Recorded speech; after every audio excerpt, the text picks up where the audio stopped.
Hello friends, मैं रोहित कुमार चैतन्य Gautam classes में आपका फिर से स्वागत है। आज का हमारा टॉपिक है वोल्केनो। देखिए, वोल्केनो से जो है बहुत सारी चीज़ें बनी हैं। जो भी आज हम अपने पृथ्वी पे जो देखते हैं, पर्वत, मुर्दार पर्वत, चट्टानें, ये सभी वोल्केनो से ही निर्मित हुए हैं। और इसमें और भी चीज़ें हम देखेंगे कि वोल्केनो से हमें क्या क्या चीज़ें देखने को मिलती हैं, उनसे हमें किस तरीके की स्थलाकृतियाँ बनी हैं, उस चीज़ को हम लोग आज डिस्क्राइब करेंगे। ठीक है, सबसे पहले हम देखते हैं ज्वालामुखी यानी कि वोल्केनो जो है ये हमारी वोल्केनो जो है ये इसका परिभाषा देखते हैं कि ये क्या होती है। जैसे इसका अगर हम डेफिनेशन देखते हैं वोल्केनो का, तो इसको सीधा कहेंगे कि पृथ्वी के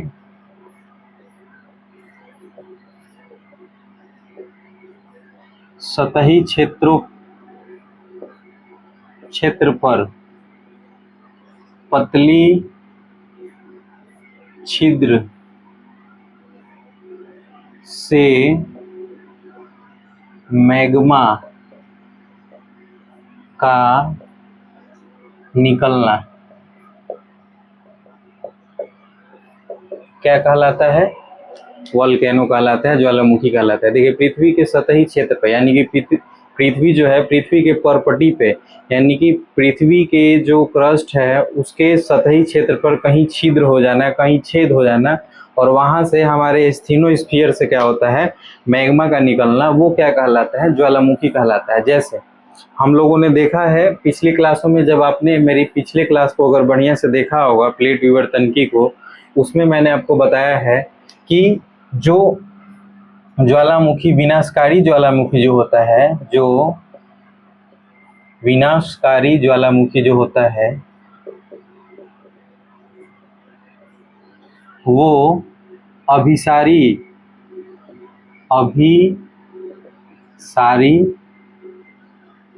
प्लेटों में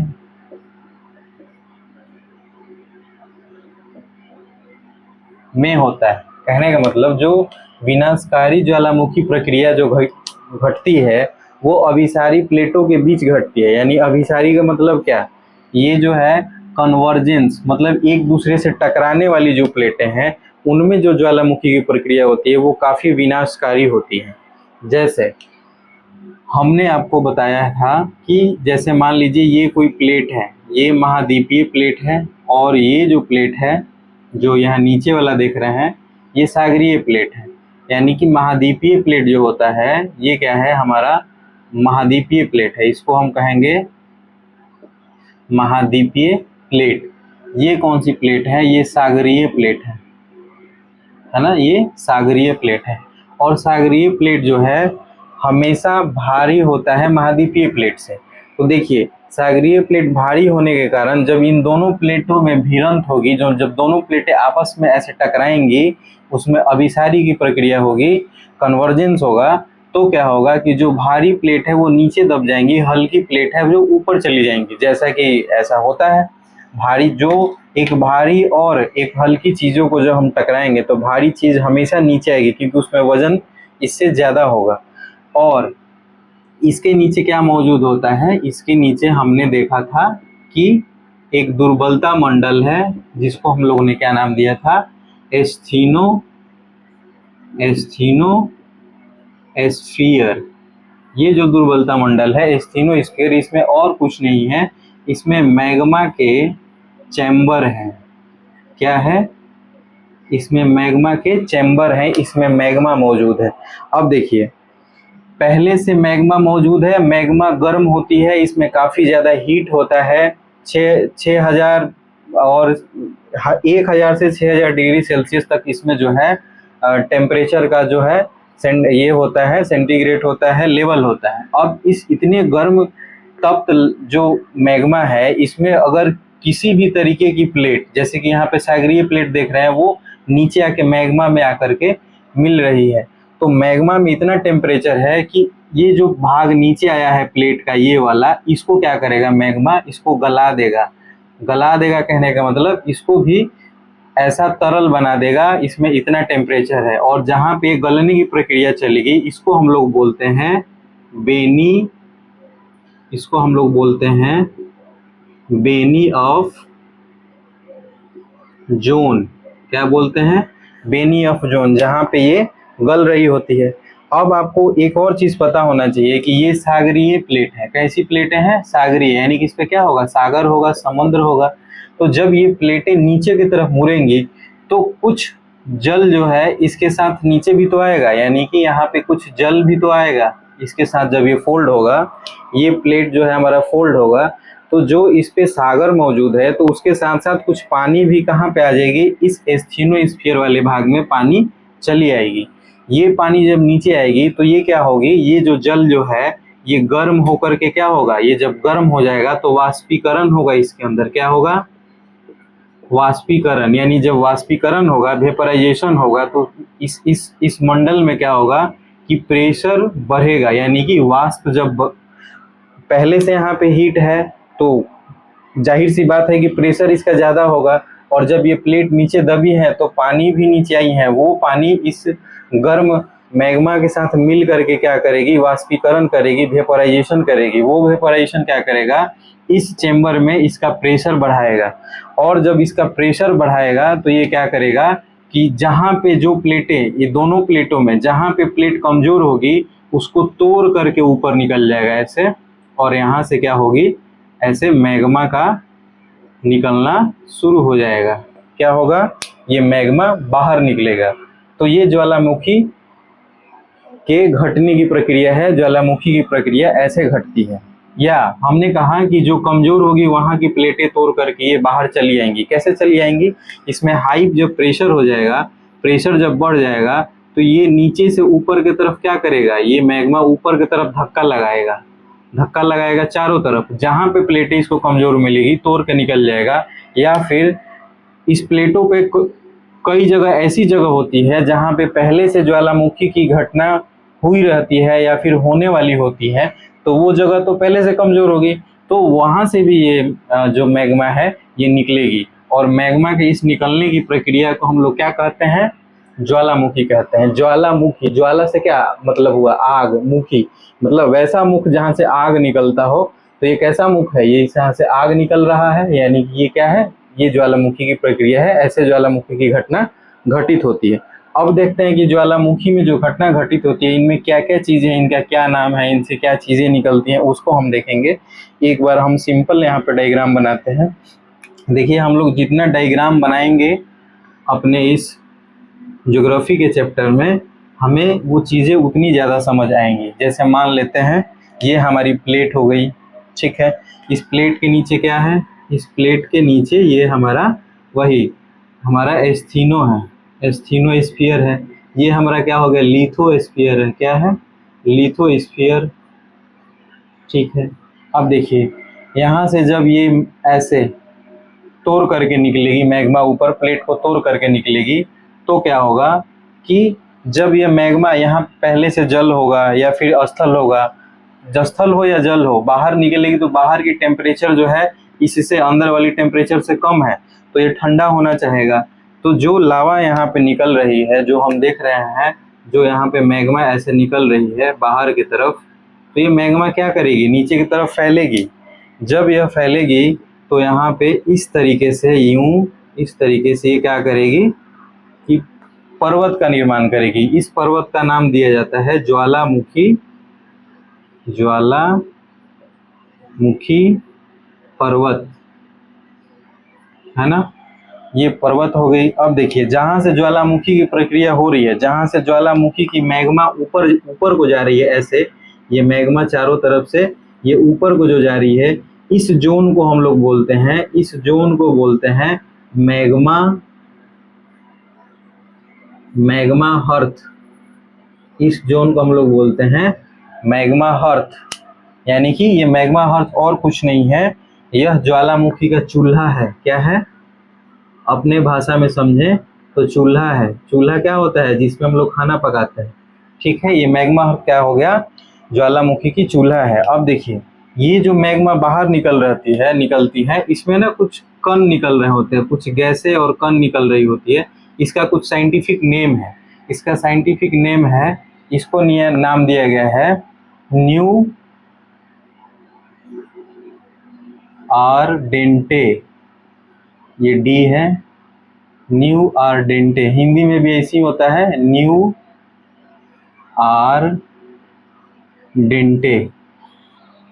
ये जो धूल कण और ये चीजें जो निकल रही हैं पॉइंट पॉइंट वाले जो आप देख रहे हैं, इसका साइंटिफिक नाम दिया गया है न्यू आर्डेंटे। कोई आपसे पूछे न्यू आर्डेंटे क्या है, तो आप कहिएगा कि ज्वालामुखी प्रक्रिया में जो गैसें के साथ साथ धूल कण निकलती हैं उन्हीं का नाम न्यू आर्डेंटे है। ठीक है, अब देखिए जिस पाइप से ये ज्वालामुखी ऊपर को जा रही है, मैग्मा ऊपर को जा रही है, उस पाइप का भी नाम है। यहाँ पे इस पाइप को हम ऐसे खींच देते हैं, यहाँ बाहर यहाँ दर्शा देते हैं, इसको कहते हैं ज्वालामुखी पाइप या नली, इसको कहेंगे ज्वालामुखी पाइप या नली। यानी कि जिस रास्ते से जिस नली से होकर के मैग्मा बाहर जाती है उसको ज्वालामुखी पाइप या नली बोलते हैं। और ऐसा कि ये आप जो देख रहे हैं यहाँ पे जो ढेर सारी ऐसे फोल्ड रेड वाली जो है, इसको हम लोग बोलते हैं लावा। यानी कि अंदर जब तक थी ये पृथ्वी के, जब तक प्लेट के अंदर थी तब तक इसको हम लोग मैग्मा कह रहे थे, और जैसे ऊपर आएगी इसको लावा कहेंगे। इसके साथ न्यू आर्डेंटे पार्टिकल्स आ रही है, और इससे जो निर्मित यहाँ पे चट्टान या पर्वत जो दिख रहे हैं इसका नाम है ज्वालामुखी पर्वत। यानी कि ज्वालामुखी से जो चट्टानों और पर्वतों का निर्माण होगा उसको कहेंगे ज्वालामुखी पर्वत। ठीक है, तो ये सारी चीजें हैं। इसमें हम देखते हैं जब यह ज्वालामुखी की प्रक्रिया होती है तो इसके साथ क्या होता है, इसके साथ बहुत सारी चीजें, जैसे इसके साथ क्या क्या चीजें आती हैं, गैसें आती हैं, है ना। गैसों के साथ साथ और क्या आते हैं, पदार्थ भी आते हैं। वो पदार्थ कौन कौन है उसको हम देखेंगे। ठीक है, अब जैसे गैस है तो गैस में कौन सी गैसें इसके साथ आएंगी, इसके साथ आती हैं CO2 आती हैं, SO2 आती हैं, कार्बन मोनोऑक्साइड आती है, ये सभी गैसें आती हैं। इन गैसों के साथ साथ क्या होता है, और भी क्या चीज आता है, जल वाष्प भी उसके साथ साथ आता है, जल वाष्प भी साथ में आता है, और ये गैसों के साथ आता है। ये जो जल वाष्प इसके साथ आता है इसमें कम से कम 60 to 80% तक इसमें जल होता है। गैस के साथ जल वाष्प आता है, यानी कि ये दोनों एक साथ आते हैं। अगर हम अब पदार्थ की बात करें, यहाँ पे इसको ऐसे कर देंगे, यहाँ पे अगर हम पदार्थ की बात करें तो पदार्थ में हमें क्या क्या चीजें मिलता है देखने को, यहाँ पे हम देखेंगे। देखिए पदार्थ में क्या क्या चीजें आती हैं। पहला तो इसमें आता है धूल और कण। क्या आता है, धूल कण। अब देखिए धूल कण का अपना एक साइज होता है, किसको हम धूल कण कहेंगे, यानी कि वैसा पार्टिकल जिसका साइज 0.05 mm का हो उसको हम धूल कण कहते हैं। धूल कण का साइज जो होता है 0.05 mm की होती है। धूल कण के साथ साथ और क्या चीजें आती हैं, और भी देखते हैं। धूल कण के साथ साथ हमारी दूसरी चीज जो आती है वो आती है राख। क्या आती है, राख, ऐश। ठीक है, अब देखिए इस राख का जो साइज है वो है हमारा साइज, इसका जो वेरी करता है 0.05 से 0.5 mm। मैं छोटा m लिख रहा हूँ यहाँ पे। इसका जो राख आता है उसका जो साइज होता है 0.05 to 0.5 mm तक आता है। राख के बाद आपको आता है कोल ऐश, यानी कि कोल वाली राख आती है, कोल ऐश। ये कौन सी है, ये कोल ऐश है। इसकी जो ये कोल वाली राख है, कोयले की तरह की राख होती है ये जो कोल ऐश। कोल से मतलब समझ रहे हैं कोयला, ऐश मतलब राख, यानी कि कोयले की समान जो राख आती है। इसका जो साइज होता है वो 0.5 mm से 4 mm तक इसका साइज होता है, इस कोल ऐश साइज का। ये साइज हम इसलिए बता रहे हैं, जब हम लोग बीपीएससी में जब इसका हम आंसर राइटिंग करेंगे तो वहाँ पे हमें ये चीज़ को दिखाना होता है, फैक्ट दिखाना होता है कि धूल कण एक्चुअली जो पदार्थ आते हैं उसमें क्या होते हैं, धूल, राख, कोल ऐश होते हैं, तो उनकी साइज कितनी होगी, ये चीज़ लिखने से काफ़ी वहाँ पे अट्रैक्टिव प्रश्न का उत्तर लगेगा। तो 1 2 3 तीसरा हो गया। चौथा आता है आपका यहाँ पे, चौथा आता है लिपारी। इसको क्या कहते हैं, लिपारी। लिपारी और कुछ नहीं है, ये चिपचिपा पदार्थ है। अगर अपने भाषा में समझे तो जो पुराने ज़माने में मिट्टी के जो घर होते थे, तो मिट्टी का पुताई करने के लिए उसमें चूने का या फिर मिट्टी का ही, चाहे मिट्टी का चूल्हा जो होता था उसको मिट्टी का घोला बनाकर, गाढ़ा घोला, उसको लेपते थे। उसी उसी को कहते हैं लिपारी। तो लिपारी का जो साइज होता है वो साइज होता है आपका 32 mm तक होता है साइज। लिपारी के बाद आता है, नेक्स्ट आता है पांचवा बम। इसके साथ और क्या आता है, बम आता है। बम का जो साइज होता है वो 32 mm से ज़्यादा होता है, 32 mm से ज़्यादा होता है। इसका जो साइज होता है 32 mm से ज़्यादा होता है। तो आप देख लिए, गैस के साथ साथ जलवाष्प आता है, CO2, SO2, कार्बन मोनोऑक्साइड जो है वो आता है। पदार्थ में कौन सी चीज़ें आती है, धूलकण आता है, राख आता है, कोल ऐसा आता है, लिपारी आता है, बम आता है। ये जो सभी चीज़ें हैं, ये जो चीज़ें हैं ये किसके साथ आती हैं, ये ज्वालामुखी के साथ आती हैं। यानी कि ज्वालामुखी के साथ दो चीज़ें आती हैं। अगर इसको हम यहाँ पे फिर से अगर ऐसे हम लिखें यहाँ पे, तो ज्वालामुखी के साथ जो दो चीज़ें आती हैं जो बहुत इंपॉर्टेंट है, पहला गैस, गैस के साथ क्या आते हैं, जलवाष्प, ठीक है, पहला। दूसरा क्या आते हैं, कुछ पदार्थ आते हैं, क्या आते हैं, पदार्थ। उसको हम लोगों ने यहाँ पे नीचे देखा। अब देखिए यहाँ पे जो दो चीज़ आप देख रहे हैं, यहाँ पे जो है हमारा कहाँ गया, राख और कोल ऐश, ये जो दोनों चीज़ों को हम यहाँ पे घेर रहे हैं, यहाँ पे ऐसे, ये दो चीज़, एक ये दो, ये दोनों चीज़ें जो है इतनी छोटी आकार में है, आप देख रहे हैं ये इतनी छोटी है कि जब ज्वालामुखी की प्रक्रिया होती है तो ये महीनों, 2 महीनों तक या फिर महीनों तक क्या होता है, ये आसमान में ही उड़ते रहते हैं।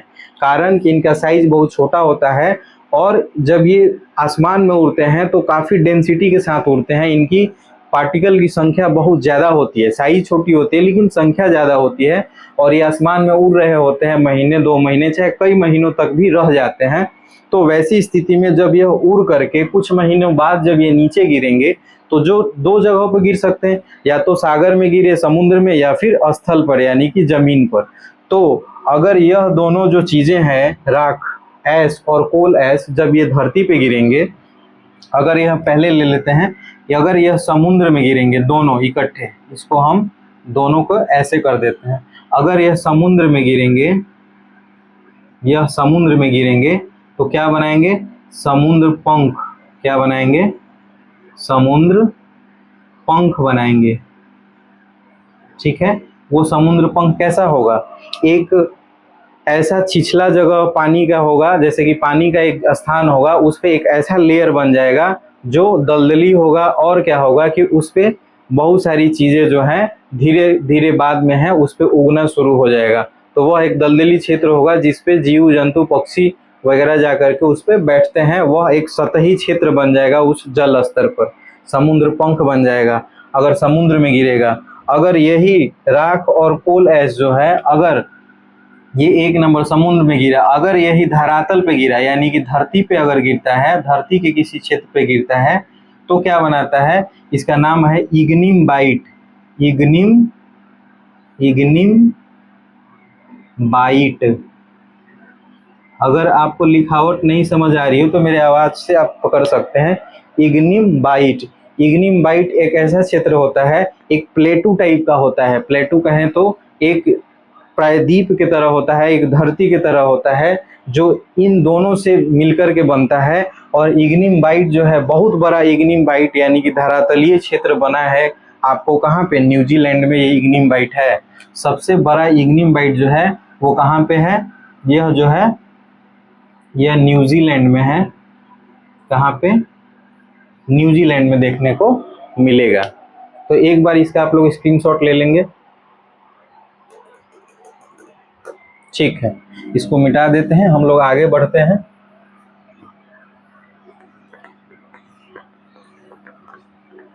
ये ज्वालामुखी की जो चैप्टर है उनको और ज़्यादा समझ में आएगा जो पिछले क्लास को देख चुके हैं, जो प्लेट विवर्तनकी की क्लास है, जो पहली और दूसरी क्लास है, उसको अगर आप लोगों ने कायदे से देखा होगा तो ये क्लास और समझ आएगी, क्योंकि ये जो ज्वालामुखी की चैप्टर है वो उसी प्लेट विवर्तनकी वाले चैप्टर से रिलेटेड है, तो उस चीज़ को देखना आवश्यक हो जाता है। अब हम देखते हैं जो लावा निकलता है, जो लावा निकलता है ज्वालामुखी प्रक्रिया में, वो लावा के कुछ प्रकार होते हैं, यानी कि लावा के कुछ प्रकार होते हैं। वो किस प्रकार के लावा होते हैं उसको हम देखते हैं। लावा जो है मुख्यतः 4 प्रकार के हमें पढ़ने को मिलता है किताबों में। पहला है अम्लीय, अम्लीय लावा, जिसको हम लोग एसिडिक लावा भी बोलेंगे, अंग्रेजी में इसको ऐसे ही लिखेंगे। 2 नंबर है हमारा, 2 नंबर है मध्यम लावा, यानी कि ये जो है मिडिल लावा कहेंगे इसको। तीसरा जो है हमारा वह है क्षारीय, यानी कि बेसिक लावा, क्षारीय लावा, इसको हम लोग बोलेंगे बेसिक लावा। चौथा जो है वो हमारा है अल्ट्रा बेसिक लावा, है ना, अल्ट्रा क्षारीय लावा, यानी कि उसको अंग्रेजी में लिख देते हैं अल्ट्रा बेसिक लावा। ठीक है, ये 4 हैं। अम्लीय है यानी कि एसिडिक है, फिर मीडियम लावा है, बेसिक लावा है, अल्ट्रा बेसिक लावा है। 4 प्रकार के लावा होते हैं। चारों लावा को हम लोग एक एक करके देखेंगे। जैसे 1 नंबर है, अगर हम 1 नंबर का यहाँ पे डिस्क्राइब करते हैं कि ये जो अम्लीय लावा है वो अम्लीय कैसे है, यहाँ हम सिर्फ नंबर दे रहे हैं, इससे आप समझ जाएंगे कि अम्लीय लावा की हम लोग बात कर रहे हैं। 1 नंबर अम्लीय लावा। देखिए अम्लीय लावा अम्लीय कैसे है, इसमें जो है सिलिका का मात्रा सबसे ज़्यादा है, यानी कि SI जो है सिलिका का जो मात्रा होगा वह होगा जो लगभग आपको यहाँ पे 63 से 75% उसमें सिलिका मौजूद होगा, तभी वो लावा जो है अम्लीय लावा होगा। अगर इतना लावा मौजूद होगा, इतना सिलिका अगर किसी लावा में मौजूद होगा तो वो लावा क्या हो जाएगा, अम्लीय लावा होगा। अब देखिए एक और चीज़ आप ध्यान देंगे, अगर यह अम्लीय लावा है तो आपको भी पता है कि हमारे धरती में सिलिका सबसे ज़्यादा कहाँ मौजूद है, वो मौजूद है हमारे ऊपर भूपर पट्टी में, क्रस्ट में। आप देखे होंगे यहाँ पे जब हम लोग पृथ्वी का जो हम तीनों लेयर पढ़े थे तो इसको हम लोग क्या बोले थे, इसको बोले थे सियाल। क्या बोले थे, सियाल। दूसरे वाले को क्या बोले थे, सीमा, यानी कि सिलिका और मैग्नीशियम। तीसरे वाले को यानी कि अंदर कोर वाले को हम लोग क्या बोले थे, नीफे। क्या बोले थे, नीफे।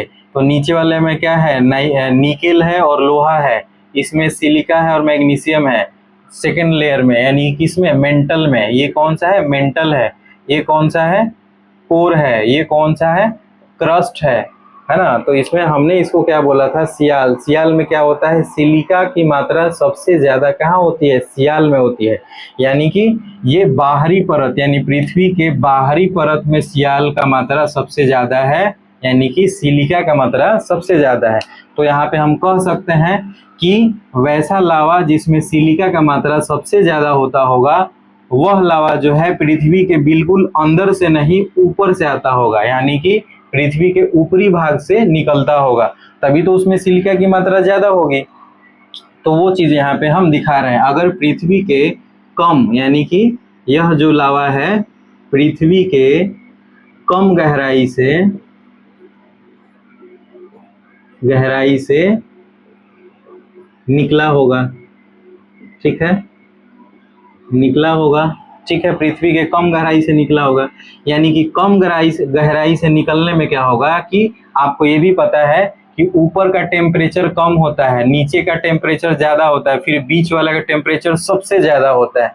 वही चीजें हम यहाँ अप्लाई करेंगे कि टेम्परेचर भी यहाँ पे क्या होगा, कम होगा। क्या होगा, कम होगा, क्योंकि ज्यादा गहराई से नहीं आई है ये लावा। अम्लीय जो लावा है, यहाँ पे अम्लीय लिख ही देते हैं, अम्लीय जो लावा है, अम्लीय लावा ये जो है कम गहराई से जो है आई हुई है, जिसके कारण टेम्परेचर कम होगा। अब देखिए यह कम गहराई से आई हुई है तो क्या होगा, टेम्परेचर तो कम होगा, लेकिन इसमें क्या होता है, यह चिपचिपी होती है, चिपचिपा होता है, चिपचिपा होता है। और क्या होता है, यह गाढ़ा होता है। क्या होता है, गाढ़ा होता है। यह जो लावा निकलेगी यह कैसी होगी, चिपचिपा होगी और गाढ़ा होगी। तो आपको पता है कि यहाँ टेम्परेचर कम है, तो हमारे दिमाग में आता है कि वो टेम्परेचर कम है तो यह लावा जो है जल्दी ठंडा हो जाएगी क्योंकि इसका टेम्परेचर कम है, लेकिन ऐसा नहीं है। यह टेम्परेचर कम होने के बावजूद भी यह लावा जो है जल्दी ठंडा नहीं होती है। उसके पीछे कारण क्या है, यही दो कारण है कि यह बहुत ज़्यादा चिपचिपा होता है और बहुत ज़्यादा गाढ़ा होता है। कोई भी गाढ़ा वस्तु जो है जल्दी ठंडा नहीं होती है, नहीं होती है। कोई भी गाढ़ा वस्तु जो है जल्दी ठंडा नहीं होगी। और क्या होगा, इसका फैलाव ज़्यादा होगा। क्या होगा, इसका जो होगा फैलाव जो है ज़्यादा होगा, यानी कि ज़्यादा दूर तक ये जाएगा।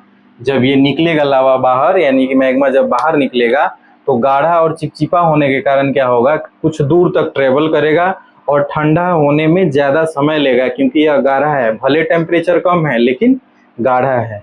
ठीक है, तो यह जल्दी ठंडा नहीं होगा, जल्दी ठंडा नहीं होगा। ठंडा, ये जो है ठंडा नहीं होगा, नहीं होगा, जल्दी ठंडा नहीं होगा। ठीक, समझ गए, अम्लीय लावा। सेकंड हम देखते हैं हमारा जो है क्षारीय लावा, जो है मध्यम लावा जो है उसको देखते हैं। ठीक है, इसको हम हटा देते हैं। ठीक है, तो हम देखते हैं नेक्स्ट मध्यम लावा 2 नंबर। देखिए जो 2 नंबर है मध्यम लावा, मध्यम लावा, इसमें जो है सिलिका की जो मात्रा है एवरेज रहती है, ना ही ज़्यादा और ना ही कम। यानी कि क्या रहती है भाई, एवरेज रहती है, एक समान अनुपात में रहती है, एवरेज रहती है। तीसरा देखते हैं क्षारीय। तीसरा कौन सी है, यह जो है क्षारीय है। ठीक है, क्षारीय लावा। उसके बाद जो है अल्ट्रा क्षारीय, यानी कि अल्ट्रा बेसिक लावा। चौथा क्या है, चौथा अल्ट्रा बेसिक लावा। ये जो दोनों लावा है, जिसमें क्या है, क्षारीय लावा में जो है सिलिका की मात्रा अत्यंत कम होती है। इसमें सिलिका की जो मात्रा है अत्यंत कम होती है। और अल्ट्रा बेसिक लावा में सिलिका की मात्रा होती ही नहीं है, ना के बराबर। यानी कि इसमें सिलिका ना के बराबर होती है। यहाँ मैंने क्रॉस कर दिया, ना के बराबर होती है। अब यहाँ पे एक और फंडा आता है सेम इसी तरीके का, कि ये जो दोनों है 3 और 4, क्षारीय लावा और अल्ट्रा बेसिक लावा, ये क्या होता है, ये जो है पृथ्वी के बिल्कुल कोर से, यानी कि कोर से नहीं, कहने का मतलब और गाढ़ा, कोर में तो हमारा मैग्मा होता नहीं है, वो होता है स्फीनोस्फीयर में। तो यह जो दोनों क्षारीय और अल्ट्रा बेसिक लावा जो है पृथ्वी के ज्यादा गहराई से निकलता है। यह कहाँ से निकलता है, यह पृथ्वी के ज्यादा गहराई से निकलता है, जिसके कारण इसमें क्या क्या चीजें होंगी, यह ज्यादा गहराई से निकलेगा तो इसका क्या होगा, टेम्परेचर बहुत ज्यादा होगा। क्या होगा, टेम्परेचर इसका बहुत ज्यादा होगा। ये एरो ऊपर दिखाने का मतलब टेम्परेचर बहुत ज्यादा होगा। तो हमारे दिमाग में आएगा कि टेम्परेचर बहुत ज्यादा होगा तो ये जो लावा है, ये जो क्षारीय और अल्ट्रा जो लावा है, जल्दी ठंडा नहीं होगा, ऐसा हम सोचेंगे, लेकिन ऐसा नहीं है। टेम्परेचर ज़्यादा होने के बावजूद भी यह जल्दी ठंडा होता है। कारण क्या है इसका, जो है ये जो है यहाँ वाला जो हम कारण देखे हैं कि चिपचिपा और गाढ़ा है, तो यहाँ जो इसका कारण है, यहाँ पे इसका जो कारण है उसको हम देखेंगे। इसका कारण क्या है कि यह जो है चिपचिपा नहीं होता है और पतला होता है, बहुत पतला होता है। कैसा होता है, ये जो दोनों लावा हैं ये बहुत पतला होते हैं, यानी कि पतला जब रहेंगे तो क्या होगा, ये ज़्यादा दूर तक जल्दी फैल जाएगा। यानी कि पतला यानी पानी के और तेल को, अगर सरसों तेल हो और पानी हो, अगर दोनों को हम डालें तो गाढ़ा होता है सरसों तेल, तो वो जल्दी नहीं फैलेगा, लेकिन धीरे धीरे तक वो दूर तक जाएगा। पानी क्या होगा, जल्दी ही फैल जाएगा, और क्या होगा, वो जल्दी ठंडा हो जाएगा गर्म होगा तो। और तेल अगर चिपचिपा है और ज़्यादा गर्म है, अगर ठंडा भी है तो वो जल्दी ठंडा, अगर कम जो गर्म है तो वो जल्दी ठंडा नहीं होगा क्योंकि उस चिपचिपा है और गाढ़ा है। वही फंडा कंसेप्ट यहाँ है। अगर टेम्परेचर बहुत ज़्यादा है लेकिन पतला है तो क्या होगा कि यह जो है जल्दी क्या हो जाएगा, यह लावा जो है पतला होने के कारण यह जल्दी ठंडा हो जाएगा। क्या हो जाएगा? जल्दी ठंडा हो जाएगा। और जब जल्दी ठंडा होगा तो ऐसी लावा से जो निर्मित है, ऐसे लावा से किस प्रकार के चट्टान बनते हैं? ऐसे लावा से बेसाल्ट चट्टान बनते हैं। कैसा? बेसाल्ट चट्टान बनते हैं। यहाँ से अब एक चीज़ आपको कॉन्सेप्ट याद रहेगा हमेशा कि बेसाल्ट चट्टानों में जो है सिलिका की मात्रा नहीं होती है, चाहे अत्यंत कम होती है। दोनों में से कोई चीज़ बोल सकते हैं कि इसमें जो है बेसाल्ट चट्टानों में जो है सिलिका की मात्रा कम होती है। तो ये चीज़ हो गई हमारी लावा के प्रकार। इसका आप एक बार स्नैप ले लेंगे, फोटो ले लेंगे, ठीक है। आगे हम देखते हैं हमारा और देखते हैं ज्वालामुखी का प्रकार। हमने तो लावा का प्रकार देख लिया, अब हम देखते हैं हमारे जो है ज्वालामुखी का प्रकार। अब ज्वालामुखी के प्रकार में हम देखेंगे जो है ज्वालामुखी का प्रकार कि यह कितने तरीके के होते हैं। देखिए, इसमें पहले हम दो तरीके के देखते हैं। एक देखते हैं हम लोग दरारी ज्वालामुखी उद्गार। क्या देखेंगे? दरारी उद्गार, ठीक है। और यह जो हम किसके बेसिस पे देख रहे हैं? उद्गार के आधार पे देख रहे हैं। कैसे देख रहे हैं? उद्गार के आधार पे दो प्रकार की ज्वालामुखी होती है, दरारी उद्गार ज्वालामुखी और एक होती है केंद्रीय उद्गार। कैसा? केंद्रीय उद्गार ज्वालामुखी। अब देखिए, इसमें जो है दो तरीके को समझना होगा कि दरारी उद्गार कहाँ होता है और केंद्रीय उद्गार कहाँ होता है। जो दरारी उद्गार की जो ज्वालामुखी होती है, यह जो घटना है, ये जो दरारी उद्गार वाली जो घटना है, यह जो होती है आपको ये अपसारी प्लेटों में होती है। अपसारी प्लेट कैसी होती है? एक दूसरे से दूर भागती है, डाइवर्जेंट प्लेट होती है। यानी कि अपसारी प्लेटों में ऐसी घटना देखने को मिलती है। ये जो ज्वालामुखी का जो उद्गार है वो कैसी प्लेटों में देखने को मिलती है? अपसारी। अपसारी में क्या होता है यहाँ पे कि ये दोनों प्लेटें एक दूसरे से दूर भागती है। क्यों? क्योंकि यहाँ पे कटक बनते हैं, ये कटक बनते हैं ऐसे। ये कटक वाली जो सिचुएशन है ये किस में बनती है? अपसारी प्लेटों में बनती है, यानी कि डाइवर्जेंट प्लेट में बनती है। डाइवर्जेंट चाहे डाइवर्जेंस प्लेट में बनती है। अपसारी प्लेटों में यह प्रक्रिया होती है दरारी उद्गार का। यानी कि दरारी उद्गार ज्वालामुखी कहाँ पे बनती है? वो अपसारी प्लेट में बनती है। दोनों प्लेटें एक दूसरे से दूर जाती हैं, उसे अपसारी कहते हैं। अब देखिए, केंद्रीय उद्गार यानी कि ज्वालामुखी वैसी जिसमें केंद्रीय उद्गार होती है, वैसी ज्वालामुखी जो है किस तरीके की प्लेट में घटना घटित होती है? वो होती है आपको अभिसारी प्लेटों में। अभिसारी प्लेटों में क्या होती है कि ऐसे में क्या होता है, अभिसारी प्लेट जो है एक दूसरे से भिड़ जाती हैं, भिड़ंत हो जाती है उनको, तो उसमें जो भारी प्लेट है वो नीचे चली जाती है। ये सारे चीज़ जो आपको मैं बता रहा हूँ, अपसारी, डाइवर्जेंस, ये महाद्वीपीय कटक, ये सारा चीज़ जो है मैंने प्लेट विवर्तनिकी में ये सारा बता रखा है। ये चीज़ यहाँ पे आपको तभी समझ में आएगा जब तक आप प्लेट विवर्तनिकी की क्लास नहीं देखेंगे। दोनों क्लास देखना होगा, पार्ट 1 पार्ट 2, तब ये चीज़ें आपको यहाँ पे हूबहू क्लियर समझ में आएगी। तो देखिए, यहाँ पे जो है ये कौन सी प्लेटें हैं? यह जो प्लेट है यह आपको कन्वर्जेंस प्लेट है। कैसा है? कन्वर्जेंस प्लेट है। इस प्लेटों में क्या होती है? ये अभिसारी प्लेट है। कैसा है? अभिसारी विनाशात्मक प्लेट है।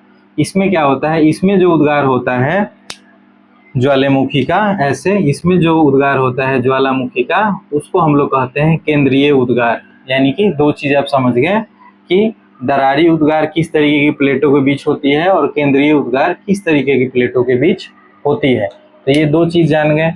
अब हम देखते हैं कि हमारा जो ज्वालामुखी है वह कितने प्रकार के होते हैं प्रकृति के आधार पे। यानी कि प्रकृति के आधार पे जो है हमारी ज्वालामुखी प्रकृति के आधार पर ज्वालामुखी मुखी का प्रकार, वो कितने प्रकार के होते हैं, वो कैसे कैसे होते हैं। पहला सक्रिय, कैसा, सक्रिय ज्वालामुखी।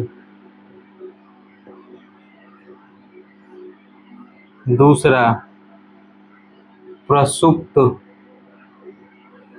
ज्वालामुखी। तीसरा मृत ज्वालामुखी।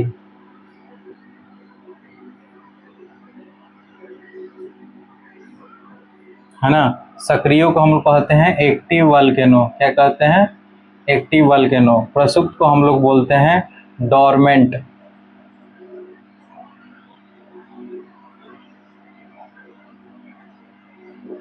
डोरमेंट। मृत को हम लोग बोलते हैं एक्सटिंक्ट, एक्सटिंक्ट ज्वालामुखी। तो ये सभी ज्वालामुखी के प्रकार हैं, एक एक कर करके देखेंगे। सक्रिय ज्वालामुखी कौन सी है, प्रसुप्त कौन सी है, मृत ज्वालामुखी कौन सी है। ठीक है, तो इसको एक बार आप स्क्रीनशॉट ले लेंगे, उसके बाद एक एक करके हम लोग देखेंगे। ठीक है, हम लोग देखते हैं।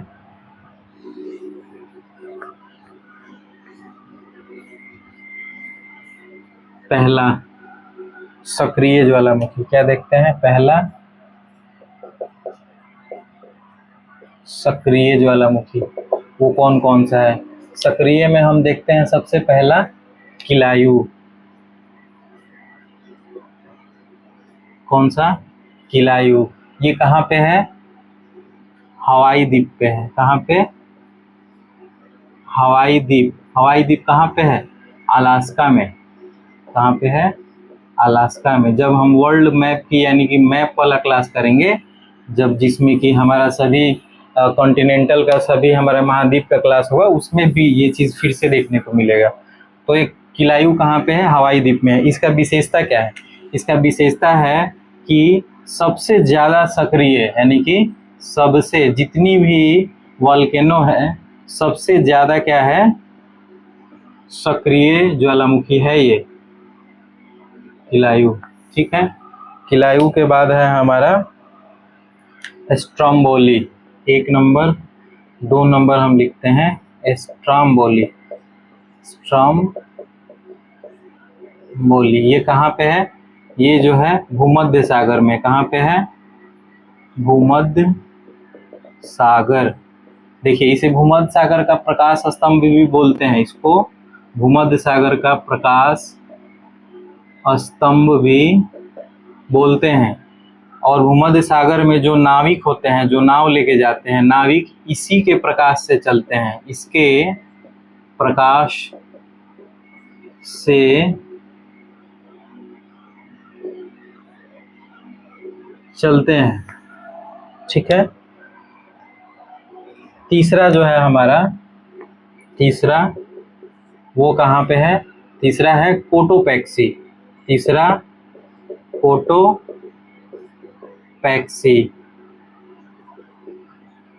कोटोपैक्सी ये कहाँ पे है, इक्वाडोर में है। कहाँ पे है, इक्वाडोर में है। ठीक है, इक्वाडोर में है। चौथा देखते हैं हम, चौथा जो हमारा सक्रिय ज्वालामुखी है, किलायु, स्ट्रोम्बोली, कोटोपैक्सी। उसके बाद हमारे यहाँ भी है एक हवाई द्वीप जो है हमारे पे, हमारे यहाँ बैरन द्वीप जो है, बैरन द्वीप एकमात्र भारत का है, अंडमान निकोबार में है। भारत में एकमात्र सक्रिय ज्वालामुखी है ये, भारत में एकमात्र क्या है, सक्रिय ज्वालामुखी है। तो हमारा देख लें, किलायु हो गया, स्ट्रोम्बोली हो गया, कोटोपैक्सी हो गया, बैरन द्वीप हो गया। तो ये जितनी सारी ज्वालामुखी है, ये जो आप देख रहे हैं, यह जो है आपका, एक और है हमारा पांचवा जो है, उसको भी डाल देते हैं, वो है एटना। क्या है, एटना जो है ये कहाँ पे है, इटली में है। कहाँ पे है, इटली में है। ठीक है, उसके बाद है हमारा, ये हो गया। ठीक है, और हम दो नेक्स्ट देखते हैं, सक्रिय के बाद देखते हैं प्रसुप्त। प्रसुप्त मतलब कौन सा, सोया हुआ, जो उसमें प्रसुप्त सोया है और उसमें कभी भी उद्गार हो सकता है। प्रसुप्त का मतलब क्या होता है कि वो ज्वालामुखी जो अभी सोई हुई है उसमें कभी भी आने वाले समय में उद्गार हो सकता है, उसको बोलते हैं प्रसुप्त। सक्रिय, सक्रिय ज्वालामुखी वैसी ज्वालामुखी है जिसमें क्या होता है जो कि अभी सक्रिय है, चल रही है, वो ज्वालामुखी जल रही है, अभी वो ज्वालामुखी की प्रक्रिया में है, अभी वो कुछ चलेगी, हजार वर्षों से चल रही होगी, बहुत वर्षों से शुरू से वो सक्रिय होगी और आगे तक भी सक्रिय रहेगी। वो कब खत्म होगी उसका कोई आइडिया नहीं है, लेकिन एक समय में हो जाता है। तो वैसी ज्वालामुखी जिसमें ज्वालामुखी की प्रक्रियाएं हो रही हैं, उसमें लावा निकल रहे हैं, मैग्मा निकल रहे हैं, लावा बिछ रहे हैं, उससे पर्वतों का निर्माण हो रहा है, प्लेटू हो रहे हैं, प्लेट्स दूर जा रही हैं, तो वह जो क्रियाएं सभी हो रही हैं उसको सक्रिय बोलते हैं। प्रसुप्त मतलब सोया हुआ, यानी कि वो सोया है। कैसा है भाई? सोया है, कभी भी उठ सकता है, जग सकता है, जिस दिन उठेगा उस दिन वैसे ही विनाशकारी बन जाएगा। ठीक है, तो जो सोया हुआ है जारो, ठीक है, विश्वस किलिमंजारो। फिर आपका हो गया माउंट फिजी, माउंट फिजी। विश्वस भी कहाँ पे है? इटली में ही है। ठीक है, ये किलिमंजारो कहाँ पे है? अफ्रीका में है। कहाँ पे है? अफ्रीका में है। माउंट आपका ये फिजी, माउंट फिजी, ये कहाँ पे है आपका? ये जापान में है। ठीक है, विश्वस किलिमंजारो माउंट फिजी हो गया। ठीक है, फिर आपका एक और है, एक और ये हो गया विश्वस किलिमंजारो फिजी, और आपका एक है क्राकातोआ, क्राकातोआ इंडोनेशिया में है। ठीक है, और इसके बाद ये, हाँ इतना सारा है, ये आपका प्रसुप्त है, और भी दो चार होंगे उसको आप लोग देख लेंगे। और क्या है हमारा, एक मृत यहाँ पे लिख देते हैं यहीं पे, ये सब इसके हो गए। अब यहाँ पे हम मृत देख लेते हैं। मृत जो होंगे 3 नंबर, मृत जो है उसमें है को सुल्तान। कौन सा है? को सुल्तान। फिर आपका को सुल्तान के बाद कौन सा है? देवबंद, देवबंद है। ठीक है, देवबंद के बाद आपका एक आता है कोपा। ठीक है, कोपा, ये देवबंद, नूर सुल्तान, ये देवबंद को देवबंद और को सुल्तान जो है ईरान में है, ईरान में है। और कोपा जो है म्यांमार में है, म्यांमार में है। जस्ट डेल सलाडो। एक और है इसमें सक्रिय में, लिख लीजिए 6 नंबर का, ओजस, ओजस डेल सलाडो, इसका नाम है ओजस डेल सलाडो। ये जो है अर्जेंटीना में है। कहाँ पे है? अर्जेंटीना में जो है दक्षिण अमेरिका। ठीक है, ये आपको इतनी सारी चीजें हैं जो कि देखना है। एक और है आपका हमारा भारत में जो कि प्रसुप्त है, वो है, हाँ, नारकोंडम है। एक और यहाँ पे लिख लीजिए प्रसुप्त में, यहाँ पे 1 2 3 4 सोया हुआ है, नारकोंडम, नारकोंडम। ये जो है ये भी अंडमान निकोबार में है, भारत में। ठीक है, तो ये सभी ज्वालामुखी की प्रकार हैं, सक्रिय, प्रसुप्त, मृत। ठीक है, इसमें जो ओजस डेल सलाडो है सक्रिय सबसे बड़ा, यानी कि सबसे ऊंचा। कौन सा है? ये हमारा सबसे ऊंचा है, यानी कि सक्रिय में आपसे पूछे कोई, यानी कि जो ज्वालामुखी अभी सक्रिय है उसमें जो सबसे ऊंचा है ओजस डेल सलाडो, उसके बाद कोटोपैक्सी का नंबर आता है। अगर प्रसुप्त में कोई पूछे कि प्रसुप्त में सबसे बड़ा कौन सा है, सबसे ऊंचा कौन है, तो अफ्रीका में है आपको किलिमंजारो वाला जो है ये सबसे ऊंचा है। क्या है? सबसे ऊंचा है। ये कैसा है? ऊंचा में प्रसुप्त है। अगर सक्रिय में सबसे ऊंचा पूछा जाए तो आपका ये है ओजस डेल सलाडो है, और 2 नंबर पे कोटोपैक्सी है।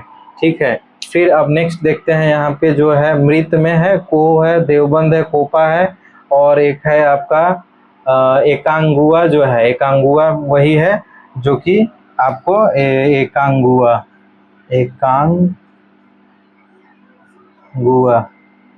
ये आपके दक्षिणी अमेरिका के जो आपका दक्षिणी अमेरिका में जो आपका जगह है एंडीज पर्वत जो है उसका है, ये पार्ट है एकांगुआ। ठीक है, तो यहाँ पे आप इन सभी को देख लेंगे एक एक करके कि कौन सी ज्वालामुखी किस तरीके की है, सक्रिय है कि प्रसुप्त है कि मृत है। ठीक है, अगर हमारा क्लास अच्छा लगे तो इसको लाइक शेयर और कमेंट कीजिएगा, और ऐसे ही बेहतर क्लास के साथ कल हम लोग नेक्स्ट चैप्टर अपना लेके आएंगे।